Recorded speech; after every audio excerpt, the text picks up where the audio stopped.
Ethyl amine यानी क्या हो जाएगा C2H5NH2। एथिल एमीन के साथ साथ पढ़ेंगे हम एनिलीन यानी C6H5NH2। तो एक तो हम C2H5NH2 जिसे हम क्या कहते हैं एथिल अमीन कहते हैं, और दूसरा क्या होता है C6H5NH2 जिसे हम क्या कहते हैं एनिलीन कहते हैं।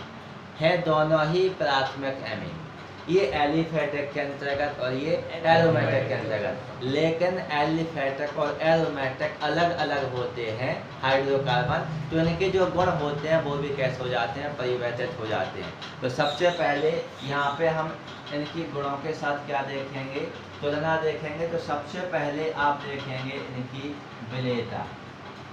गुणों के आधार पर यदि आप यहाँ पर तुलना करेंगे तो इनमें आप विलेयता का गुण देखेंगे। तो जो आपका C2H5NH2 होता है, जिसको हम क्या कहते हैं एथिल अमीन कहते हैं। एथिल अमीन को यदि देखा जाए तो जो जल होता है ये जल में कैसा होता है, विलेय होता है। कैसा हो जाएगा, जल में विलेय हो जाएगा। लेकिन जो आपका एनिलीन होता है ये जल में हमारा कैसा होता है, अविलेय होता है, माने ये जल में घुलता नहीं। अब अलग अलग है तो अलग अलग गुण प्रदर्शित करेगा। जो हमारा एथिल अमीन है उसको जब हम जल में डालेंगे तो घुल जाएगा, यानी विलेयता के गुण को क्या करेगा, ये प्रदर्शित करेगा।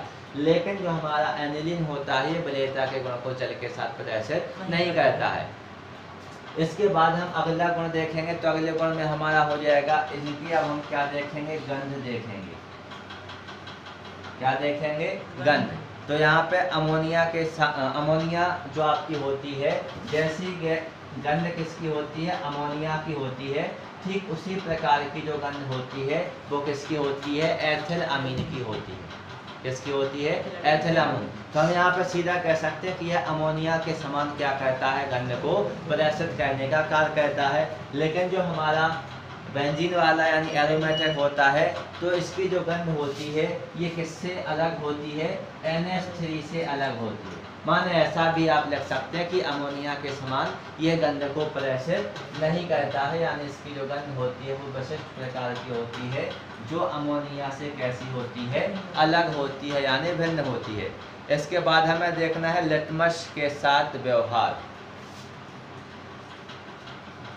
लिटमस पेपर कितने प्रकार के होते हैं, दो, लाल और नीला। तो यहाँ पे यदि हम देखें जो हमारा एथिल वाला होता है यानी C2H5NH2 होता है, ये क्या कहता है, लाल लिटमस को नीला कर देता है। ये लाल लिटमस को कैसा कर देता है, नीला। यानी किस प्रवृत्ति का है ये, क्षार प्रवृत्ति का। किस प्रवृत्ति का हो जाएगा, क्षार प्रवृत्ति का। और ये लिटमस पेपर के प्रति कोई क्रिया प्रदर्शित नहीं करता है। जब कोई क्रिया प्रदर्शित नहीं करता है तो इसकी जो प्रवृत्ति हो जाएगी ये कैसी हो जाएगी, न्यूट्रल यानी उदासीन हो जाएगी। तो एथिल अमीन कैसा होता है, क्षारीय प्रवृत्ति का होता है। एथिल अमीन यानी C2H5NH2 वाला एथिल अमीन क्षारीय प्रवृत्ति का होता है। ये बिंदु ऑब्जेक्ट बनेगा आपका फाइनल एग्जाम के लिए, खाली स्थान में पूछ लिया जाता है, तो आपका थर्ड बिंदु हो जाएगा। इसके बाद हम अगले गुण को यहाँ पे देखेंगे, तो अगला हो जाएगा ये नाइट्रस अम्ल के साथ क्रिया करता है। नाइट्रस अम्ल हम किसे कहते हैं, NaNO2+HCl। इन दोनों के साथ ही क्या होगी, क्रिया होगी, NaNO2+HCl, दोनों के साथ क्रिया होगी। अपन ने क्रिया भी पढ़ी होगी, आपको याद होगा 0.0 से 5 डिग्री सेल्सियस टेम्परेचर पर गर्म कर रहे थे, फिर आगे भी क्रिया संपन्न हो रही थी Q+ क्लोराइड की उपस्थिति में। तो यहाँ पे आप NaNO2+HCl के साथ क्रिया देखेंगे किसकी, C2H5NH2 यानी एथिल अमीन की। तो जो एथिल अमीन होता है, एथिल अल्कोहल का ये क्या कहता है, निर्माण करता है। ये किसका निर्माण करता है, एथिल अल्कोहल यानी C2H5OH का क्या कर देता है, निर्माण कर देता है। इसके बाद यदि देखा जाए तो बेंजीन डाइएजोनियम क्लोराइड बनता है। बेंजीन डाइएजोनियम क्लोराइड समझ रहे हैं, C6H5N2Cl क्रिया देख चुके हैं ये तो हम। तो यहाँ पे अपन ने देखा कि जो हमारा एथिल अमीन था, एथिल अमीन किसका निर्माण कर रहा था? एथिल अल्कोहल का निर्माण कर रहा था। और जो एनिलीन होता है, एनिलीन किसका निर्माण करता है?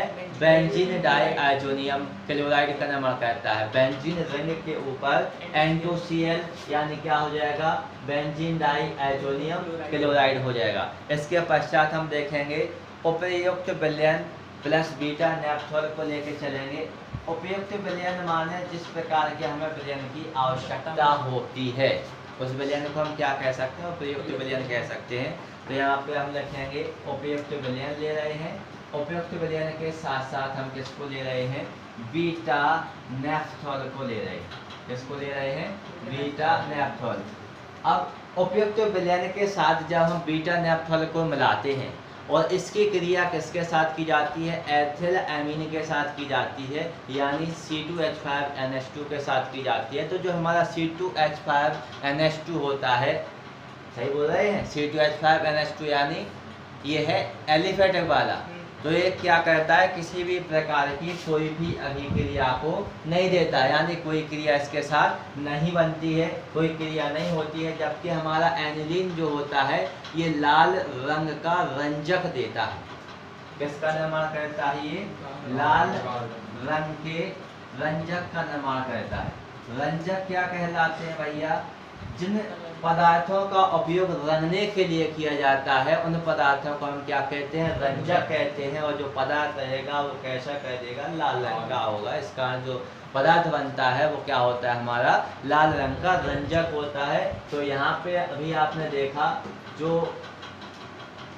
हम डिफरेंस देख रहे थे एथिल अमीन और एनिलीन में, किसके आधार पर? गुणों के आधार पर। पहले हमने कौन सा गुण देखा? विलेयता। और विलेयता में हमने देखा कि जो हमारा C2H5NH2 यानी एथिल अमीन था, ये जल में कैसा हो जाता है? विलय हो जाता है। लेकिन एनिलीन जल में विलय नहीं होता है।